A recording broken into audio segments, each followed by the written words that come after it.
And from Columbus, Ohio, I'm your host, Robb Dunewood. And coming out of Philly, it's your girl, Tech Life Steph. And out of Atlanta, this is Terrance Gaines, a.k.a. Brother Tech, a.k.a. Happy Valentine's Eve, everybody. Did you say times? I got on my red, celebrating Valentine's Eve. And for all those who celebrate anyway, there's some curmudgeons out there that come out of the woodworks every single year. Valentine's Day. Bing, bing. Shout out the Three Stacks. They come out of the woodworks talking about Valentine's Day is every day, and I'm not going to spend one day when I do that. It's just Tuesday. Shut up. Shut your face. Right. Yeah. It's like, okay. Scroll. You be like, Stacey, okay. Like, but you ain't got to say nothing.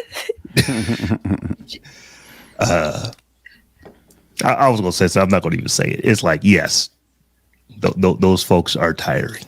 Every year. And then what makes it the sidebar, but when what's worse for me is when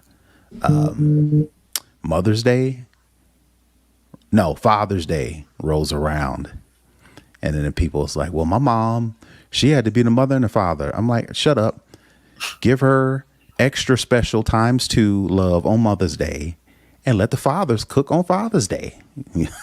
So that's just my little gripe about holidays. It's like, if you don't celebrate, if you don't partake, shut your face and let other people do their thing. Yeah, just let Hallmark get their money. Right. That's what it really is. So y'all, before we get into today, I gotta ask a question. Did either of y'all watch Super Bowl? I watched through halftime. I didn't turn it back on after halftime was done. We could talk about the game. We could talk about the about Rihanna in the after party. But did you pay attention to any of the commercials? In fact, did any commercials stand out to you? Was there anything that you noticed about any of the Super Bowl commercials? Because to me, Super Bowl commercials used to be a thing. It seems like lately they just really aren't anymore. I wasn't paying a lot of, there were, and I know this is going to lead into our first story, but which I didn't see because I don't think I was in the area to see it. I like the one with Alicia Silverstone, the Clueless one, but I love Clueless. I saw that before though. I thought I saw her. I hadn't pre-Super Bowl. It definitely is a possibility. But I had seen it. So I was like, that one was cute. I thought the ones with Serena Williams were a little weird. Trying to act. And it was just like for what they were, the products they were for. I was like, really? Like Jameson? Like they were like liquor ads that she's trying to be all that was funny. Deep for. And I was just like, Serena. I actually remember commenting on that. It was like, empowerment and do your job and do excellence. Yeah, it was like all about a team. And then it was Jameson or Jay, some liquor and out with some scotch or something. I was just like, Serena, like what kind of bag of money must they have thrown at you for you to think that this was okay? Because it was not okay. My thought is that it must be the internet. Like the internet literally changes everything. Has it changed what we're seeing in Super Bowl ads now? Because it seems like a lot of that money is going to stories that are told on YouTube more so than what you get in that 30-second, 60-second spot on television. Because when I really think about it, I can't remember a lot of the commercials. But I did want to talk about, as we jump into our tech stories, I did want to talk about this one story. Terrance, you stuck this in here.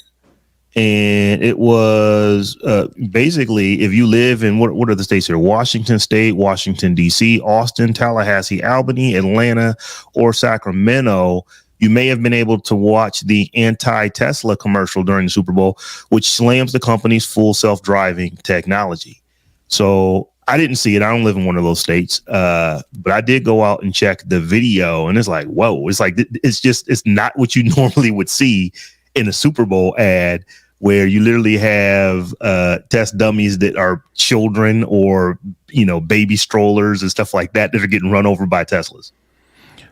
Well, I thought it was interesting. So I was in Atlanta. I'm in Atlanta where one of the areas that ran the commercial, and I actually saw the commercial on the Super Bowl, and the commercial was pretty, it did its job. Basically, like you said, like Rob said, you can actually go out on YouTube and see the commercial, which, going back to your conversation about commercials and Super Bowl ads, they can get twice as much juice with half the money that it would take to put a commercial on the Super Bowl. Just put it on YouTube. People are going to watch it, share it more so than they would on a Super Bowl commercial. But, that's besides the point. But anyway, it's pretty alarming. The commercial, it does its job. It invokes a sense of what's going on in Tesla with the commercial is concerned. They push like the little babies and they push the carts, not the carts, but the strollers in front of the car, and the car just runs them over. So the commercial does a good job of what it's supposed to do. My question would be, is there ulterior motive for this guy? What's his name? O'Dowd. What's his name? Dan O'Dowd. So he actually is a tech CEO based out of California. He actually launched a Senate run, and the autopilot on Teslas was his one issue that he was running on.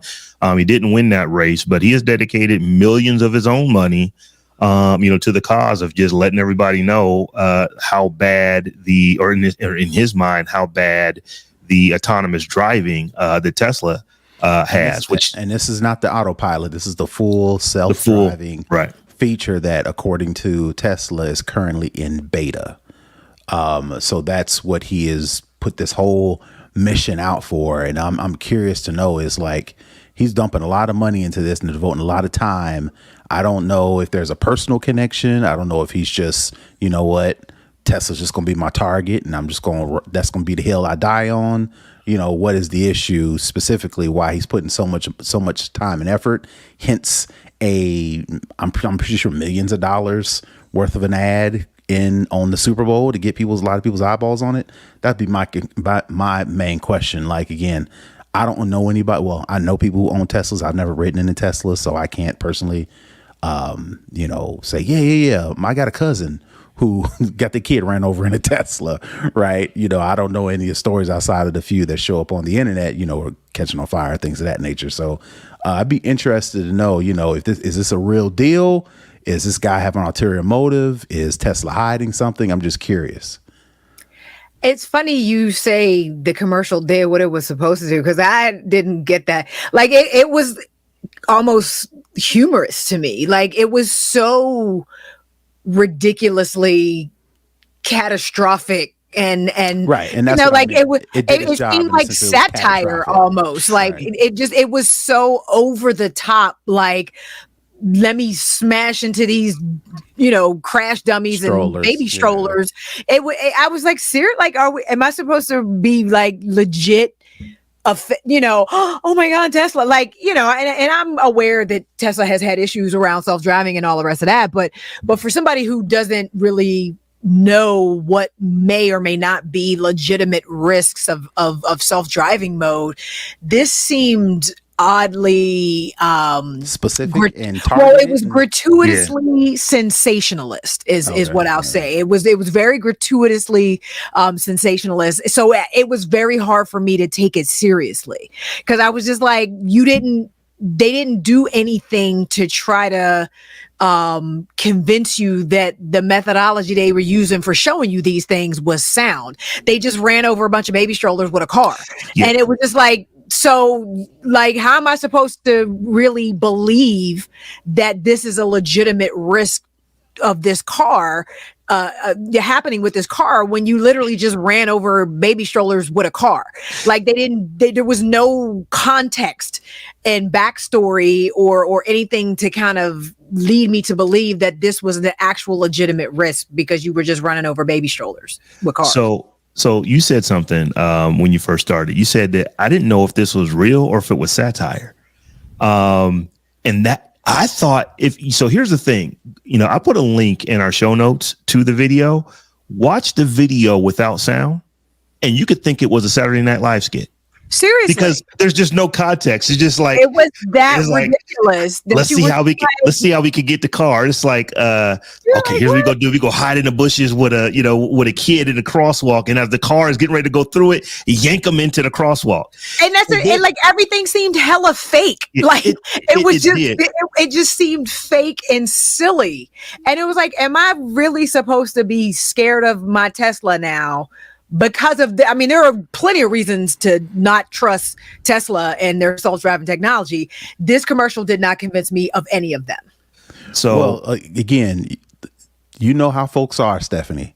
If they see it on TV, it must be real. Definitely. And and there are a lot of people who watch the Super Bowl who probably have something to say about Rihanna on stage gyrating and touching her, and all seductive, when it's just does a Super Bowl commercial, right? The point is, I think he purposely added that sensationalism in there to accurately or completely falsely, stir up some attention. And my curious is for him to go again. My question is for him to go that extreme. What is the motive? Is it just he thinks Teslas are the worst thing on earth to him put out this sensational commercial, or is he got some sort of beef? I read this story to where one of he runs this big company, Green Hill Software, and one of his clients makes computer chips that helps with let me quote it. Some of Musk defenders, people who, say this is whack, claim O'Dowd has a conflict of interest as one of its customers is Intel-owned Mobileye, which makes a computer chip to run driver-assisted software, which could be a competitor to Tesla's auto driving. Well, there you go. Autopilot, whatever. So, again, that's my thing. It was so dramatic. My thought was, I'm like, what does this dude got against Tesla for real? Or Elon Musk or whatever. Now, that being said, Elon is still being Elon. He is not helping himself in here because he has actually come out and said on Twitter that he thinks that anybody who has had the beta software or, who's had the autonomous driving and they've done it for, I believe he said 10,000, I can't remember if it was 10,000 miles or 10,000 hours. They should just automatically be grandfathered in and to be legal for them to use it. So it's like, that's not the smartest thing to say when you're trying to get this stuff passed. And that there are still issues. There's a reason that it is in beta because it's not ready yet. The question I think most people have is that you've been promising this stuff for years now. Why isn't it ready? I think that's as big a question as the question around why this Dan O'Dowd is going so hard against them.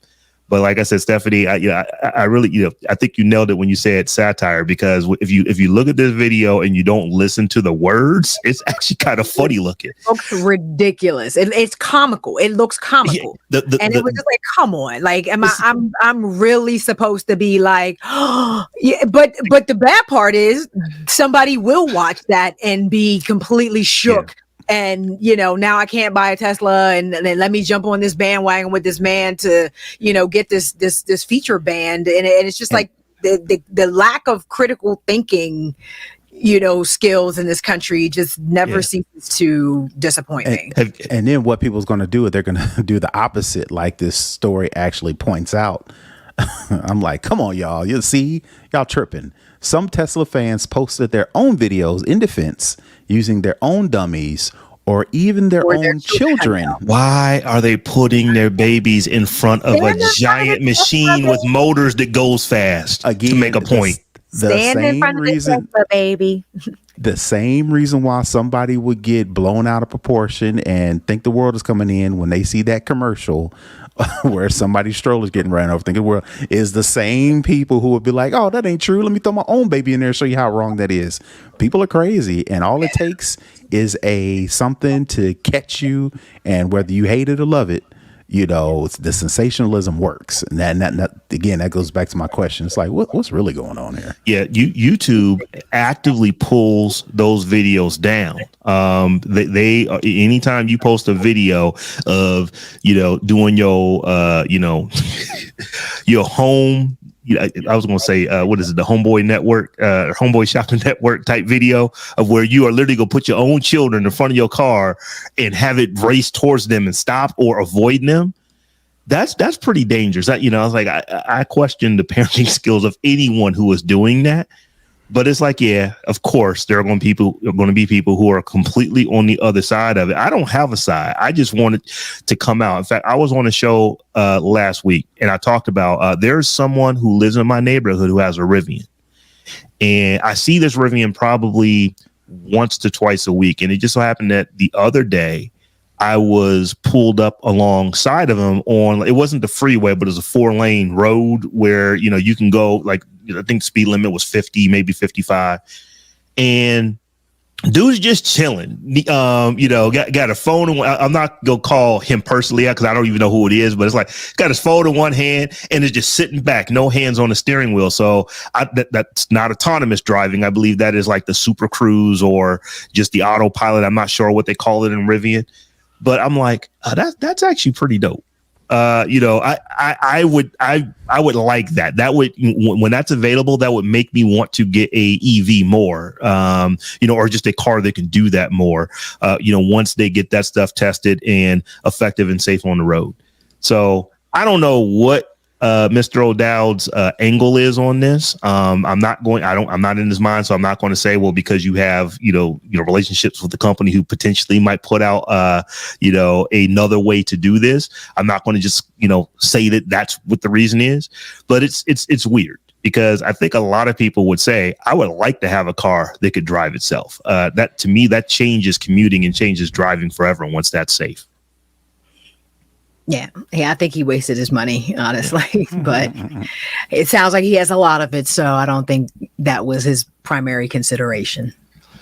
So Tech Life Steph, last Monday, I think you threw this in right at the last minute. We talked about Bard, Google's response to what OpenAI is doing with ChatGPT.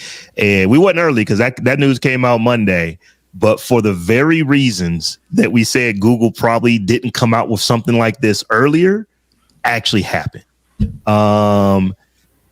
They released an ad for Bard, and the ad actually had a falsehood in it. It's like you think that they would have checked and double checked and triple checked this. Well, that's like that was the thing. It was just like, how Sway? It's like me and Steph was telling you that this is what you can't do last Monday. It did Wednesday. You come out and you put this ad out, and it's like, do you not think that people who are watching your ad are going to go verify to see whether or not the things that your bot is actually putting out is true? And it's like, oh no, these things are not true. And they tanked their stock. Their stock went down 10% last week because of this. And now you have Google employees out there blaming, Sundar Pichai, that's the CEO of Google, saying that, you rushed this. And it just doesn't make a lot of sense. Because if you guys remember, we talked about this back in December when we first, I think it was like our first episode back on.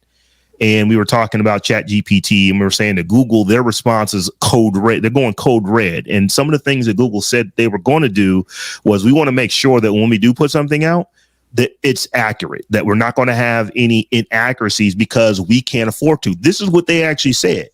And then when they finally push this thing out, the first thing they do has inaccuracies in it. And I'm like, what are you doing? Now, Google? Granted, the inaccuracy is, I don't want to minimize the inaccuracy, but it wasn't like it got something, like George Washington was not the first president of the United States or something like that. The question, somebody asked it a question, what new discoveries from the James Webb telescope can I tell my 9-year-old about?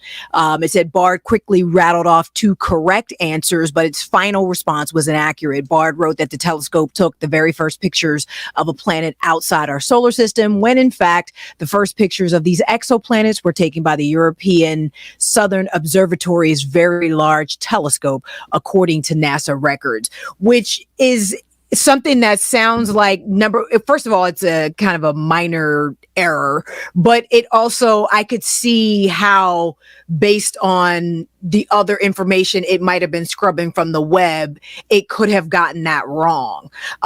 So, again, it wasn't like it was something that everybody should know that this AI did not know.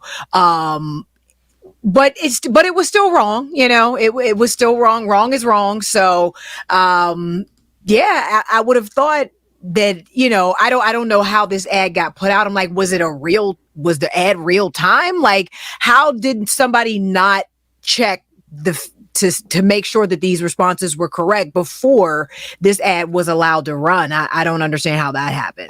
I don't know. Somebody needs to be fired for that. Honestly, that's that stuff you get fired for. We are looking for reasons. We're looking for explanations to excuse and excuses to explain, and there are none. You cannot be Google. No. And have your chat thing. This is what my mama calls it. That chat thing in Madugal. You cannot have that be wrong in its debut to Earth. It's like you chose the questions, or that you wanted to answer. You didn't think to ask. Let's go fact check these things for real before she put this out there. No. So it doesn't make a whole lot of sense. Somebody definitely needs to lose their job because of this. But yeah, I mean, they kind of got it coming, I mean, I can't say I feel bad for them because their stock price took a dip, and it'll be back up sooner rather than later. That's what I was going to say. It'll be back up. Yeah, but they need to get this right. If they're going to try to keep up, they got to get it right. So my thought was, as we said last week, I didn't think that Google announced anything or came out with, we did talk about, what was it, Lambda, back when their own engineer thought that it was sentient, but we're thinking, well, why didn't you release that? And the whole thought was because we don't want to be wrong. It's not quite ready yet. And they just didn't anticipate what, what OpenAI was going to hit Earth with on November 30th. But that being said, you can't know that these are the reasons that you can't come out with something as quickly as maybe what they did and still do it and it be rushed. And this is what you get, because now everybody is looking at Google with a side eye. It's like, if the first time you said something is wrong, you know what I mean? It was a major miss, a major miss.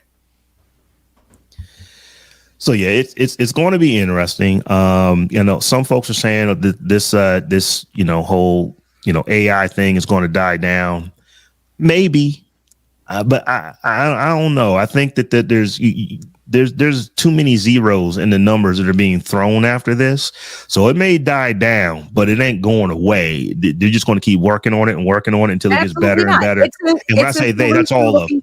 It's a solution looking for a problem right now, but they'll find one. They'll definitely find one. They will definitely find one.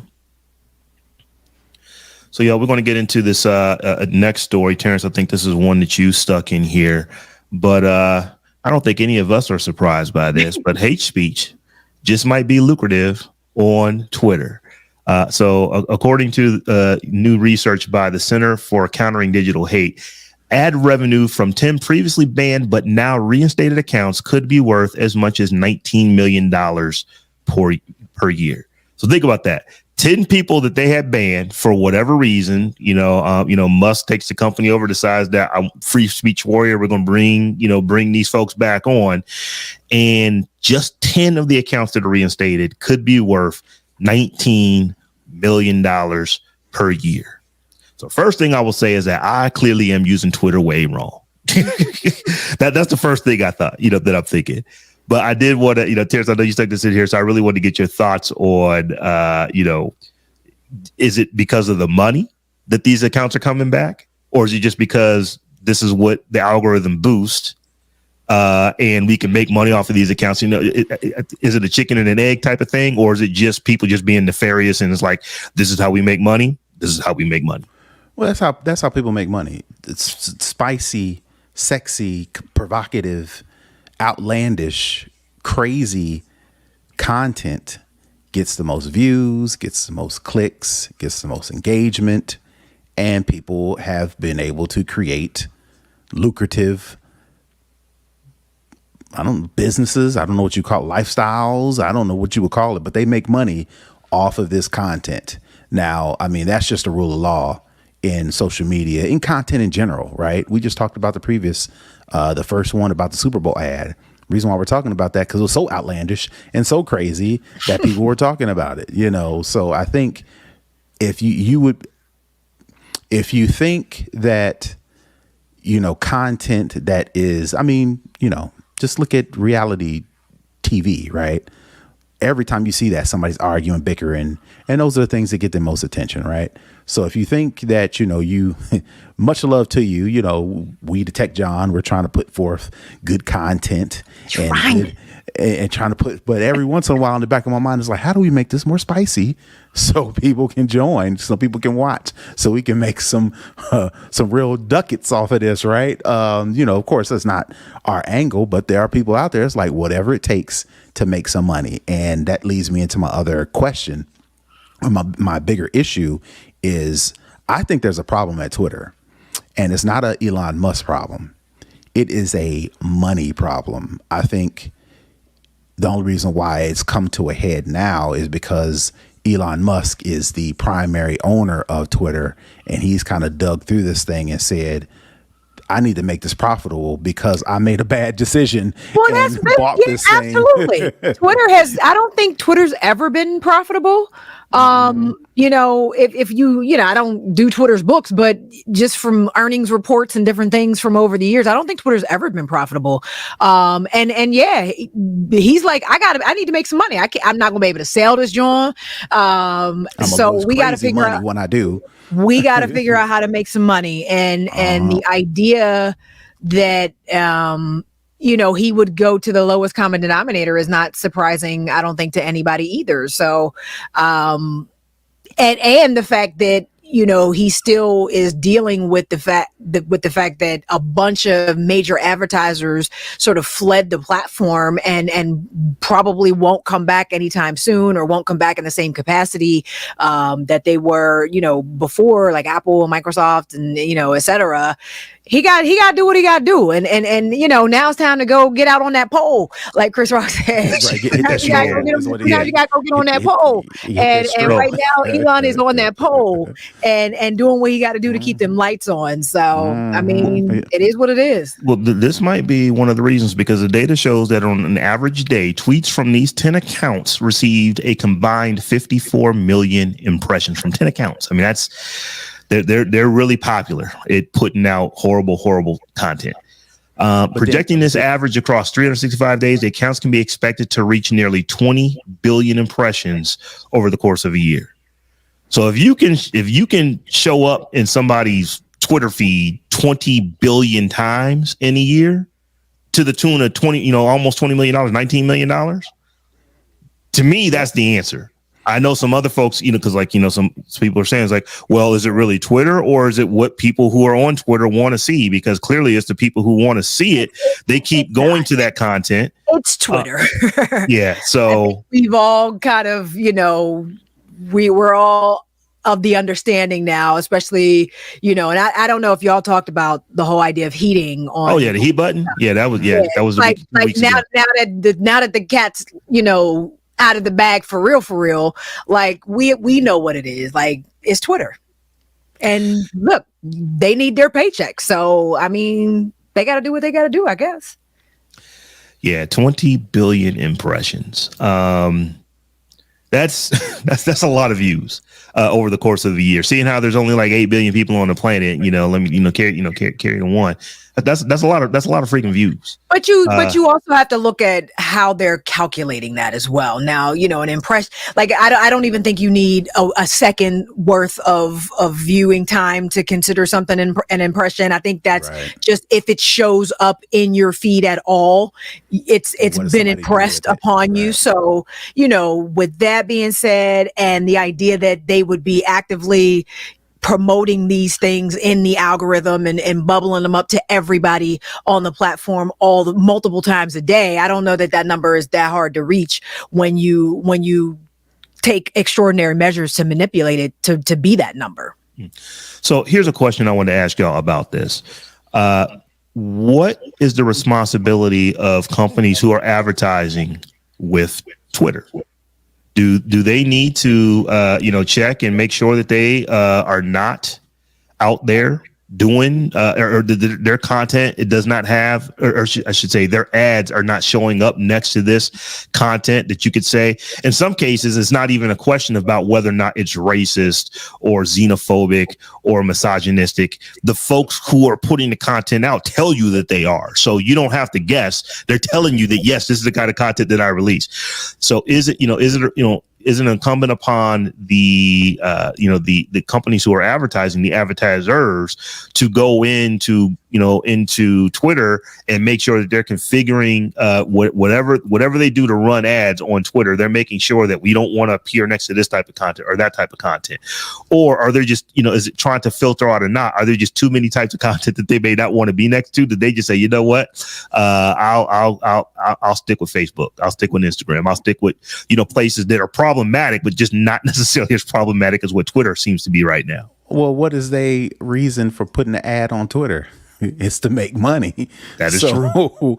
How can it not hypocritical is not the right word, but how you going to put an ad on Twitter and be like, yo, now I'm trying to make money, but don't put me next to these people that's trying to make money. You're throwing a rock and hiding your hand, basically. Right. Now, I get it. There's just some things where you just got to draw a line. But, it's like, I mean, if Twitter is user generated content, and you are a user trying to generate content, trying to promote your content, whether you be a regular person, whether you be a celebrity, or whether you be a brand or a company, we're all, people who are trying to make a living out of this thing, are doing the same thing. So it's like you got more money, you got more influence, but at the same time, your content, you trying to do the same thing everybody else is doing. So it's almost like you either play the game or you don't. Right. Right. Yeah. I don't think a company would be able to. I don't even think they'd be able to dictate or try to regulate or monitor how their content showed up on the feed versus anybody else's. So to Terrance's point, you either doing it or you ain't, and you just get what you get. Yeah, because the other side of that is. And I want to say that Facebook had some of these issues years ago, and I think they've changed how they actually allow you to determine where your ads are going to run.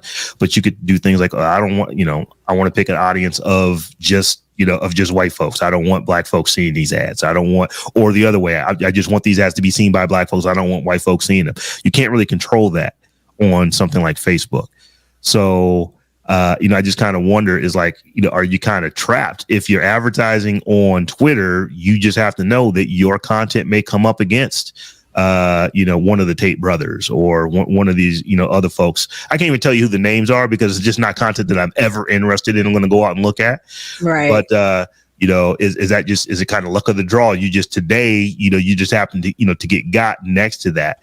And I do wonder, will that make, advertisers have already adversely reacted to a lot of the changes that Twitter has made, but they have not all gone.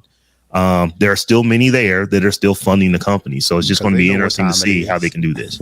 Apple's talked about they was leaving. They ain't going nowhere. And on the other side of this, from a creator, like, there were some folks who were saying that if and this is like before even Elon even pulled the trigger and actually became the owner of Twitter. But, the fact that he was just thinking about it, I'm canceling my account, and that's fine. But it was almost like, but if you stay there's now something wrong with you because you decided to stay on Twitter, on this platform that might actually be the way you get to an audience and do the things you do that, promote your livelihood. So I've never been the one, like, if you decide it's the right thing for you to get off the platform, cool, more power to you. But I don't begrudge anyone who stayed on the platform. I'm still on Twitter. I've been using Twitter. My usage of Twitter has probably actually gone up since Musk has bought it. Not because of him, just because there's more people who I'm talking to who happen to be on Twitter, and that's how they hit me. So I don't begrudge anyone who's there. So do we give companies that that same that same leeway that if it makes sense for your business to be out there, or do you say, you know what, I saw Apple ads next to someone who is a neo-Nazi. I'm never dealing with that. That would be a ridiculous that's expectation to hold for. Yeah. I mean, I could absolutely see somebody feeling some kind of way about that, but that would be a ridiculous expectation to think that the company actually had control over where in the feed their ad gets placed and whether it gets placed next to, blah, blah, blah, blah. Like that would just be, an unreasonable thing for somebody to believe could even happen. Which means that absolutely there are people who are. Yeah. Oh, no doubt. No doubt. So unreasonable, which means there's a significant portion of the internet that would be outraged by it. Absolutely. So anyway, if you was wondering, why is Elon? Once again, I've never met Elon. I don't have any plans to meet him, but so I can't ask him this question personally. But there is a question now. It's like, is the reason you're bringing these back because it potentially could make you as much as $19 million for these 10 accounts? You have to imagine there's a heck of a lot more people, more than those 10 that he could bring back that's going to generate money as well. Is that a reason why? He needs to get paid. Yeah. Absolutely. Absolutely. So y'all, this last text story that we're going to go over here, it's just like, come on, internet, is how I think about this. But let me read the headline. Of course, AI porn is bad news for women. So make a long story short, until recently, making realistic AI porn took computer expertise. Now, thanks in part to easy AI tools, anyone with access to images of a victim's face can make realistic and explicit content with AI generated bodies. Incidents of harassment and extortion are likely to rise, abuse experts say. And I'm just going to start reading it and just talk about it. But we now have the ability to go out and you could take a picture or several pictures, basically get someone's likeness and then make pornographic videos with their likeness to where you literally looking at the video can't tell that it is not them. It used to be back in the day, it would be like the head didn't match the shoulders, but now you literally cannot tell that this is not the person. Mm-hmm. And as always with this kind of stuff, the biggest victim of it are women. That's just how society on earth is, but this is causing an issue. I just wanted to get you guys' take on it, and then we can dig into, what are some of the remedies, and maybe do we have to propose some new laws? I'm not sure where all this stuff is going to go. And in other news, water is wet. Downhill. Yeah. I mean, I appreciate the fact that you put this in here and want to, bring more awareness and all that good shit. But, I don't know that anybody doesn't know that women always end up on the short end of these types of sticks. At this point though, there were a couple of things that sort of stuck out to me as my soapbox moments for this particular story. And, the first one is that, we just rush to do things and we don't think about whether we should do them. And the idea that we make so much of this technology open source anymore is a huge part of why it gets so easily abused, so quickly. Sometimes patent your shit and keep it to yourself. And if somebody really, really wants to get out here and be nefarious with the software, maybe make them pay for it. Yeah. Yeah. Or in terms of service, you put TOS on how they can use it. Barriers, to entry in there and stop making this shit AI. Stop making it open source so that anybody with a damn phone can do whatever they want. That was the first thing. The second thing though was at this point, I feel like it's willful neglect, or like what is when you, what are the word? I'm looking for a word in particular.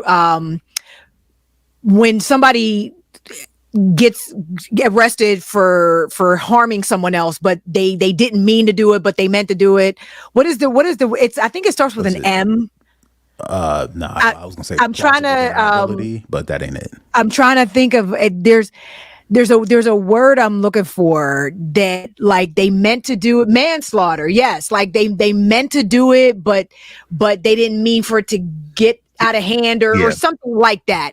It's a long way for me. It's probably not the best way to say. You meant to smack somebody upside the head. You didn't mean for them to fall down 9 flights of stairs, break their back in the process of that happening. And I don't know if that's the right phrasing I'm thinking of, but I feel like it's now willful neglect.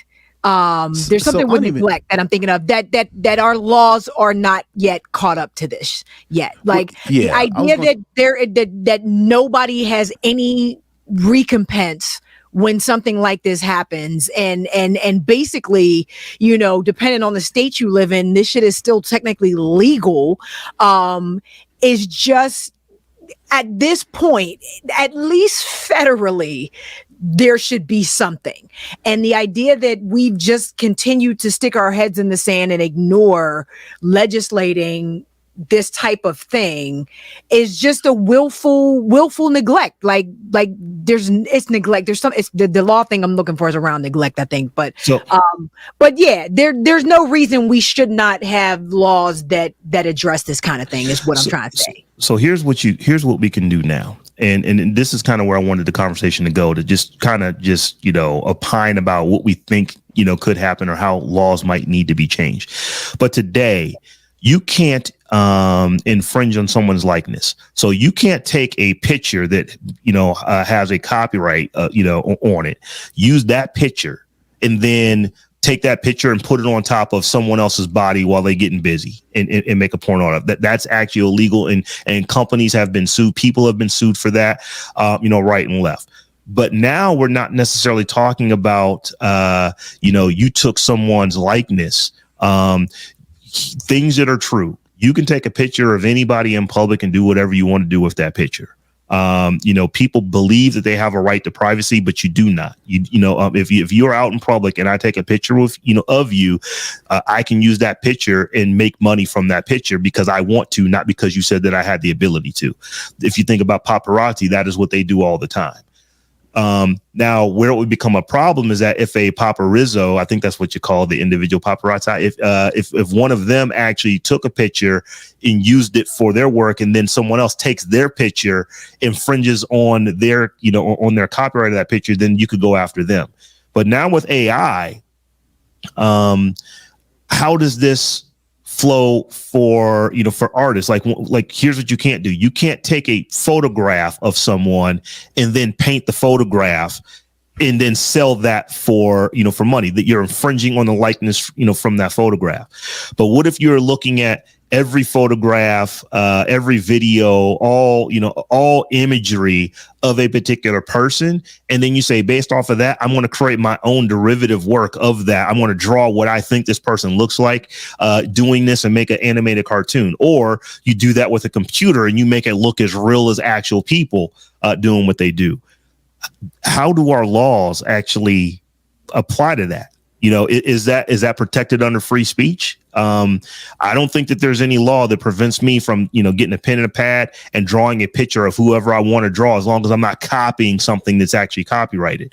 So what does, what do these AIs now give you the ability to do? Is that protected free speech, or is it something else? And then the other thing too is that, what are some of these videos are being used to literally extort people to, I'm putting this out unless you pay me. I'm certain that that's illegal. But I could be certainly wrong. I'm not a lawyer. I never went to law school. I don't know. So I just wonder, do we have to come up potentially with new laws to address all these things that artificial intelligence can do? That, if it was an artist doing it, it may have been protected under free speech, but now because it's a computer doing it, maybe it's not. I don't know what that answer is. I'm just asking the question. Yeah, I don't know the answer either, because it's very murky and muddy, and like you said, the cat's already out of the bag. My issue with Chat GPT is like Stephanie said, it's a solution looking for a problem, and it's open source, and everybody's trying to be first, and everybody's trying to jump out ahead. Same thing with crypto, same thing with blockchain. Everybody's trying to get out there and make some money, be first, because so everything is open. Now you're trying to go back and say, well, wait a minute, what about this scenario? What about that scenario? Well, the same thing with AI. And what makes this story, reason why I put this story in, was because the characters that they built the story around are actual real people, and it was just so sad, or just so shameful rather, that this specific streamer that they're talking about, her name is QT Cinderella. She is a Twitch streamer, gamer streamer. She does stuff on Twitch, right? Since she's popular, since she's a woman, somebody created deep fake / AI pornographic images, or some actual pornography. And what made it so sad or shameful is another fellow, emphasis on fellow as in colleague, but also a dude, a fellow streamer got caught looking at those images, or looking at that, whatever the case may be. And then he had to then go and as what streamers do, as what vloggers do, they did a video of him apologizing, and he's next to his wife. His wife is in the picture, and he's crying. And I was just, it was just, and it would have been one thing if it was just like, I was on stream and I was caught watching pornographic images or whatever. You could be like, yeah, that sucks. That's not what I wanted y'all to see, but I'm a grown man, deal with it. Right. The fact that this guy, what's his name? I want to make sure, since I put her on blast, I'm gonna put him on blast too. His name is, where is it at? Brandon Ewing. Brandon Ewing is the popular streamer who is a fellow streamer, knows who she is. They come up in the ranks together, whatever the case may be. And it's like, it be your own people, the same people, Mm-hmm. she thinking she's coming up in this community. She's got these people that are, whatever camaraderie, supportive, Twitch streamers, they're all right. They're always jumping on each other's streams and giving each other props. And, I don't know exactly how Twitch works, but it's a community over there. Oh, you're doing raids? Yeah, he's done raids with her. Whatever that is. Yeah. The fact that he then turned around and, took part in something like this to somebody that you could consider them colleagues, it was just like, man, ain't no hope whatsoever. At all. At all. And it just, there's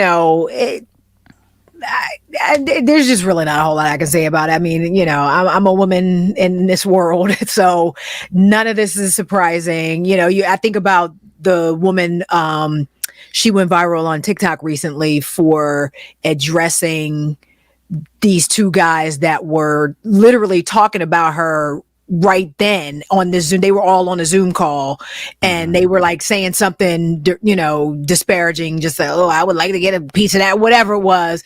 But they weren't on mute, dummies. And she heard them, and she literally recorded herself saying, hey guys, you know what? The next time, can we keep this, blah, blah, whatever. Like, this is just what it is, and it sucks. And I definitely don't want to be pessimistic and defeatist about it, but, how do you make people be better people? Like you can't, right. You know what I mean? You really can't. People are just awful for no good reason. And you can't legislate that. You can't, you can't fold that in. You can't bake that in the terms of service. You can't, there's nothing you can do. People are awful people, and they're going to be awful people. And it just sucks. And technology is going to help. And technology is going to help it along and make it go that much quicker and be that much more damaging, to the person that you're inflicting it on. And it sucks because, technology puts us in this sort of false sense of anonymity and false belief that, oh, it's not that bad because you're not right there in front of that person. You're not touching that person. You're not, physically interacting with that person face to face. So you tend to think that, what's the harm kind of deal. And people's lives are being completely ruined and upended by this kind of thing. And I just wish that, people had a better, I won't even say better understanding, because I just wish people cared more about the idea that this kind of thing can actually ruin people. Like people have died because of this kind of thing. You know what I mean? Like I started my business, till death you tweet, because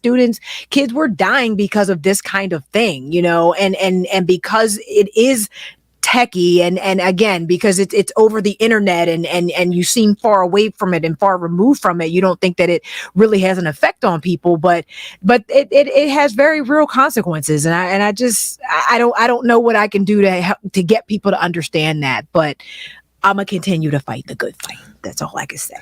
As my mama would say, just stop it. Just stop it. So I'll end with this. So because we did have in our live stream someone, Soraya actually said it's not just women. It's this adversely affects children as well. Absolutely. I want to make a distinction without a difference. When it's children, that's child pornography. I hope they catch you and put you under the prison. When you're doing that, I think what we need to do is actually get some laws or some rules or some regulations or something that you cannot do this to grown folks either. But when it's we got plenty of laws for for child pornography. Let's enforce them. If anyone is doing this to children, go after them with fervor and vigilance and get them and convict them of the crimes that they have perpetrated. So I'll just say that there. So y'all, let's lighten this up a little bit, because that was maybe we should have did that story. Way to end the show. Well, you know what? We gonna end it. We gonna end it, but we gonna end it on a good note, because you know what? We have for 2 weeks in a row. We got a spotlight. So Stephanie, why don't you go ahead and tell us about Jesse Russell? Jesse Russell is a Black inventor and IT entrepreneur. He was born on April 26, 1948 in Nashville, Tennessee, into a large African-American family with 8 brothers and 2 sisters. He is the son of Charles Albert Russell and Mary Louise Russell. His early childhood was spent in economically and socially deprived neighborhoods in the inner city of Nashville. And as a teenager, he focused on on athletics and not academics. A key turning point in Russell's life was the opportunity to attend a summer educational program at Fisk University. Shout out to Fisk. Russell participated in this educational opportunity and began his academic and intellectual pursuits at Tennessee State University, TSU. In 1972, he received his Bachelor of Science degree in electrical engineering. What? As a top honor student in the School of Engineering, Russell became the first African-American to be hired directly from a historically Black college and university by AT&T Bell Labs. That's crazy. 1970. Let's just pause for a hot second and say in 1972, nobody that worked at AT&T Bell Labs had come out of an HBCU. This man was the first person to graduate from an HBCU and be hired by AT&T Bell Labs that's crazy. Okay, so moving on. Bell Labs. Subsequently, he became the first African-American in the United States to be selected as the Eta Kappa Nu Outstanding Young Electrical Engineer of the Year in 1980. In 1973, Russell obtained his Master of Electrical Engineering from Stanford University. Russell has helped shape the wireless communications industry direction through his leadership and perspectives on standards, technologies, and new wireless service concepts. His innovations in wireless communication systems, architectures, and technology related to radio access networks, end user devices, end user devices and in-building wireless communication systems have fundamentally changed the wireless communication industry. Known for his patented invention of the digital cellular base station, Russell continues to innovate in the emerging next generation broadband wireless communication technologies, products, networks, and services, as well as mobile cloud computing, which are shaping the forefront of the 4G communication industry. He holds patents and pioneered the field of digital cellular communication in the 1980s through high power linear amplification and low bit rate voice encoding technologies. He received a patent in 1992 for his digital cellular base station design work. Although no one invented the cell phone, he was one of the key people to invent and iterate on the modern cell phone. Russell is currently chairman and CEO of Inc. Networks Incorporated, a New Jersey-based broadband wireless communications company focused on 4G broadband wireless communications technologies, networks, and services. This particular bio is probably a little bit old, so I'm sure he's into 5G at this point. He has over 100 patents granted and 30 years of experience in research and development in pioneering technologies, such as the invention of the first digital cellular base station and fiber optic microcell utilizing high power linear amplifier technology and digital modulation technologies. So basically, this guy has been called one of the fathers of cellular technology, the father of the cell phone, and that kind of thing for his pioneering work in mobile technology and wireless digital. So what you're telling me is that what allows me to talk to y'all through the magic of the air from a device that looks like this was because of a bruh. Because of a brother named Jesse Russell from Nashville, Tennessee. So here's the thing. And we talk about this a lot of times when we talk about the folks that we're spotlighting, because we're generally talking about newer technologies, usually with our spotlights. This bruh is basically old enough to be our parent. You said he was the first one out of HBCU to go to Bell Labs in 1972. I got stuff from 1972, like fingers and toes and eyes and stuff that I still use today. That's not that long ago. That's not that long ago. That is 50 to 51 years ago when he got his start. That seems like that's a long time. That is not a long time ago. When you say he is the first one at a company that size that hadn't hired somebody from an HBCU before 50 years ago, AT&T Bell Labs had not hired somebody from an HBCU. It's very hard to wrap my mind around, because it's just like, what? But this is America. I mean, it kind of, it never ceases to amaze me how poorly this country represents its citizenship. It's crazy. I was doing some quick research while you were looking. I think I went to school with this dude's kid or grandkid or nephew. Wow. I was trying to do some research. Some Russells? I was trying to go back in my brain. I remember somebody, like I said, I don't want to misrepresent anybody, but man, I remember having conversations with classmates and somebody brought up Jesse Russell and somebody being a relative. I don't know if that was a son. Wow. I'm 45. Well, you know what?